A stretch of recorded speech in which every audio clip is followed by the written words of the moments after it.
kulanti wacan daawadayaal halkaad naga daawanaysaan waa channelkeena Anisa Daacad Alaba halkan waxa idinkugu soo gudbinaa xogii u dambeeyay dhacdooyinka Soomaaliya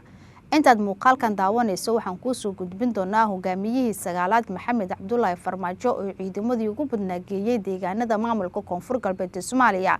isla markaana garab istaag xoogan u muujiyay madaxweynaha Koonfur Galbeed Soomaaliya Cabdicasiis Xasan Maxamed Laftakareen fariin adagna u diray madaxweynaha Jamhuuriyadda Federaalka ee Soomaaliya Xasan Sheekh Maxamuud isagoona digniin culus u diraya hadaba maxay ku aadaneed digniinta Maxamed Cabdullaahi Farmaajo u diray madaxweynaha Xasan Sheekh Maxamuud muuqaalkan ay idinkugu soo gudbin doonaa waxaa sidoo kale intaad muuqaalka daawanayso ku soo gudbin doonaa xildhibaano ka tirsan labada gole baarlamaanka federaalka ee Soomaaliya oo si adag uga hor yimid madaxweynaha Jamhuuriyadda Federaalka ee Soomaaliya Xasan Sheekh Maxamuud iyagoona eedeemo culus dusha ka saaray hadaba maxay tahay eedeemahaasi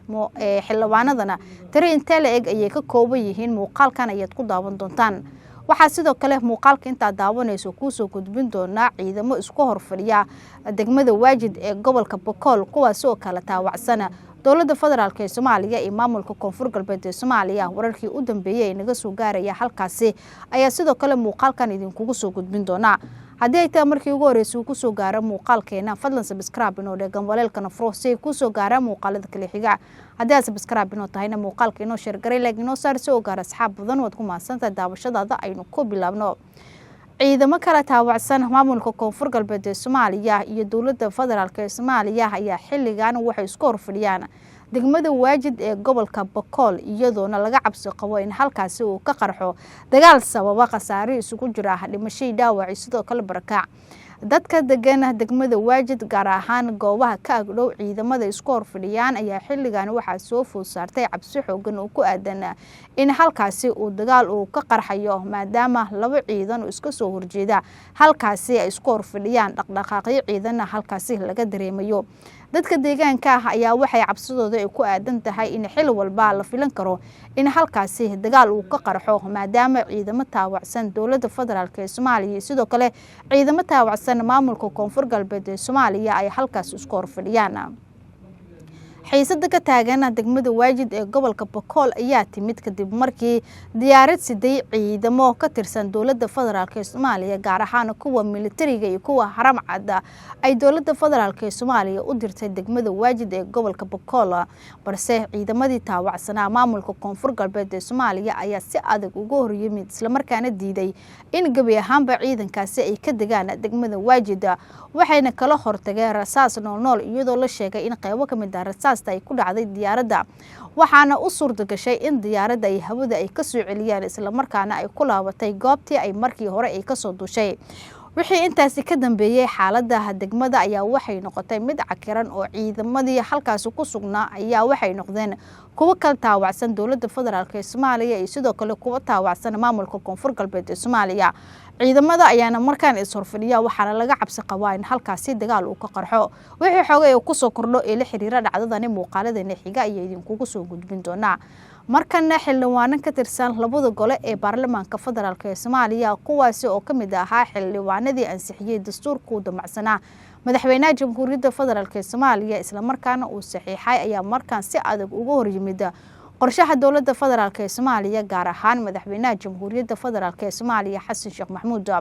xildhibaanadan oo ka kooban 36 xildhibaan ayaa si adag u taageeray madaxweynaha Koonfur Galbeed ee Soomaaliya Cabdicasiis Xasan Maxamed Laftakareen iyagoona ku taageeray go'aankii ahaa inuu halkaasi uu ku qabsanayo doorasho iyagoona sidoo kale war qoraal ay soo saareen xildhibaanadani ay ugu baaqeen Hirshabeelle iyo sidoo kale Galmudug in ay la mid noqdaan maamulka Koonfur Galbeed ee Soomaaliya oo go'aan adag ka qaatay dowladda federaalka ee Soomaaliya gaar ahaan madaxweyne Xasan Sheekh Maxamuud in ay dhankooda ay qabsadaan doorasho ay iyagu u madax banaan yihiin xildhibaanadan oo markii hore qayb ka ahaa xildhibaanadii ansixiyay dastuurka ayaa sidoo kale markaan waxay ka hor yimaadeen saxiixitaankii madaxweynaha Jamhuuriyadda Federaalka ee Soomaaliya Xasan Sheekh Maxamuud ee uu saxiixay dastuurka iyagoona sheegay in markii hore ay ku qaldanaayeen in ay ansixiyaan dastuurka maadaama xildhibaano badan oo ka mid ah golaha shacabka iyo sidoo kale kuwa aqalka sare ay si adag ugu soo horjeesteen isla markaana aysan ka mid noqonin xildhibaanadii ansixiyay dastuurka. xildhibaanadan ayaa xilligan waxay si adag ugu soo horjeedaan mowqifka madaxweynaha jamhuuriyadda federaalk ee Soomaaliya Xasan Sheekh Maxamuud uu dalka uu ku maamulayo, iyagoona diidan in Xasan Sheekh Maxamuud uu farageliyo xaaladda deegaanada maamulka Koonfur Galbeed ee Soomaaliya. deegaanada maamulka Koonfur Galbeed ee Soomaaliya maalmihii u dambeeyay waxaa ka taagnaa xaalado cakiran oo u dhaxeeya jamhuuriyadda federaalk ee Soomaaliya sidoo kale maamulka Laftagareen, iyadoo horeyba halkaasi ugu taagnaa khilaaf xoogan oo u dhaxeeyay mucaaradkii sidoo kale ciidamo taawacsan madaxweynaha Koonfur Galbeed ee Soomaaliya Cabdicasiis Xasan Maxamed Laftagareen. magaalada Baydhabo waxaa sidoo kale ka dhacay dibadbax looga soo horjeedo maamulka Koonfur Galbeed iyo sidoo kale madaxweynaha jamhuuriyadda federaalk ee Soomaaliya Xasan Sheekh Maxamuud, isagoona sidoo kale sawiradii ku dhignaa magaalooyinka halbowlaha u ah Baydhabo sawiradiisa si adag ay u fujiyeen dad shacab ah oo ka careysan talaabadii uu qaaday madaxweyne Xasan Sheekh Maxamuud iyo sidoo kale madaxweynaha Koonfur Galbeed Soomaaliya Cabdicasiis Xasan Maxamed Laftagareen, kuwaas oo xilligan taawacsan xildhibaanada mucaaradka. ugu dambeynna hogaamiyihii sagaalaad Maxamed Cabdullaahi Farmaajo, dadkan ay ugu yeeraan Xabiibul Malaayiin, ayaa si adag u taageeray maamulka Koonfur Galbeed ee Soomaaliya kana soo horjeestay habka maamulka ee madaxweynaha jamhuuriyadda federaalk ee Soomaaliya Xasan Sheekh Maxamuud. Maxamed Cabdullaahi Farmaajo ayaa eedeyn kulul u jeediyay madaxweynaha jamhuuriyadda federaalk ee Soomaaliya Xasan Sheekh Maxamuud, waxa uu ku eedeeyay in deegaanada maamulka Koonfur Galbeed ee Soomaaliya uu ka abaabulayo colaado, isagoona sheegay in arintaasi ay tahay mid ku xadgudub ah. Maxamed Cabdullaahi Farmaajo ayaa canaan kulul kala duldhacay madaxweynaha jamhuuriyadda federaalk ee Soomaaliya Xasan Sheekh Maxamuud, waxa uu ku tilmaamay inuu yahay colaad abuure, isagoona sheegay in waqtigiisa uu yahay mid sii dhamaanaya. waxa uu walaac xoogan uu ka muujiyay Maxamed Cabdullaahi Farmaajo xaaladda siyaasadeed ee ka taagan deegaanada maamulka Koonfur Galbeed ee Soomaaliya, waxa uu ka digay halista ku gadaaman qorshaha dhaliisha wadata ee ku aadan dowladda federaalk ee Soomaaliya ee uu ku wajahay maamulka Koonfur Galbeed ee Soomaaliya. waxa uu sidoo kale Maxamed Cabdullaahi Farmaajo ku tilmaamay in xaaladda cakiran ee ka taagan deegaanada maamulka Koonfur Galbeed ee Soomaaliya ay halis ku tahay xasiloonida deegaanka, badqabka shacabka reer Koonfur Galbeed iyo sidoo kale dadaalada geedi socodka ee Soomaaliya. Maxamed Cabdullaahi Farmaajo ayaa dhinaca kalena taageero xoogan u muujiyay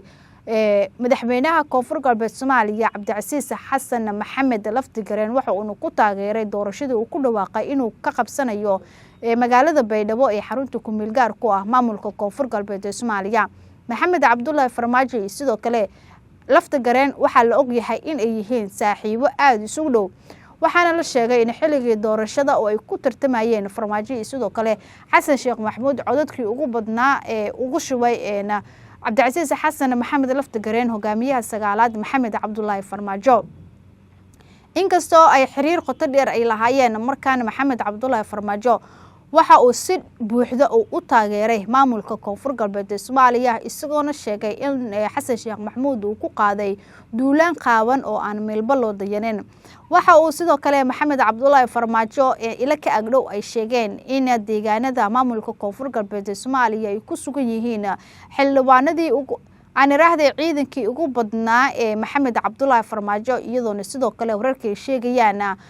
in sidoo kale deegaanada maamulka Koonfur Galbeed ee Soomaaliya uu u diray hub iyo gaadiid, kaasi oo sheegay in lagu la dagaalamayo ciidanka dowladda federaalk ee Soomaaliya ee diyaaradda looga daabulay isla markaana la geeyay deegaanada maamulka Koonfur Galbeed ee Soomaaliya. warar soo baxayana waxay sheegayaan in halkaasi laga cabsi qabo in dagaal uu ka qarxo, maadaama Maxamed Cabdullaahi Farmaajo dhankiisa deegaanada maamulka Koonfur Galbeed ee Soomaaliya uu u daabulay ciidamo hub iyo sidoo kale gaadiid. dowladda federaalk ee Soomaaliya sidoo kale la og yahay in halkaasi ay geysay ciidamo wata hubkoodii iyo gaadiidkooda, waxaana sidoo kale deegaanada maamulka Koonfur Galbeed ku sugan xildhibaano mucaarad ah oo si adag ugu soo horjeeda madaxweynaha Koonfur Galbeed Soomaaliya Cabdicasiis Xasan Maxamed Laftagareen iyo sidoo kale kuwa taageersan. deegaanada maamulka Koonfur Galbeed xaaladooda muddooyinkii la soo dhaafayba waxay ahaayeen kuwa si aad ah u cakiran, iyadoona halkaasi ay ka dhacayeen dagaalo dibadbaxyo iyo sidoo kale israsaasin u dhaxaysa mucaaradka iyo sidoo kale maamulka Koonfur Galbeed Soomaaliya. markana waxaa dagaalkaasi ku biiray hogaamiyihii sagaalaad Maxamed Cabdullaahi Farmaajo oo sheegay inuu ka barbar dagaalami doono dhinaca lafta gareen isagoona ka soo horjeeda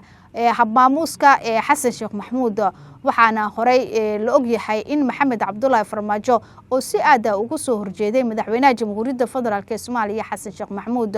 ugu dambeyn madaxweynihii hore ee Soomaaliya Maxamed Cabdullaahi Farmaajo ayaa muujiyay inay wali jiraan fursado siyaasadeed oo xal waara looga gaari kara deegaanada maamulka Koonfur Galbeed ee Soomaaliya taasoo u furan madaxweynaha Jamhuuriyadda Federaalka ee Soomaaliya Xasan Sheekh Maxamuud. haddii fursadaasi Xasan Sheekh Maxamuud uu ka faa'iideysan waayo ayuu ku tilmaamay in halkaas ay ka dhici doonaan dagaal dhiig badan ku taata sababteedana uu leeyahay Xasan Sheekh Maxamuud. wixii xogay ku soo kordhay ee la xiriira dhacdooyinkan muuqaaladeena xiga ay idinkugu soo gudbin doonaa haddii ay tahay markii ugu horeysay ugu soo gaaray muuqaalkeena fadlan subscribe inoo dhegan baleelkana furo si ay kuu soo gaaraan muuqaalada kale xiga haddii subscribe inoo tahayna muuqaalka inoo share garay like inoo saar si oo gaar asxaab badan ood ku maasanta daawashadaada.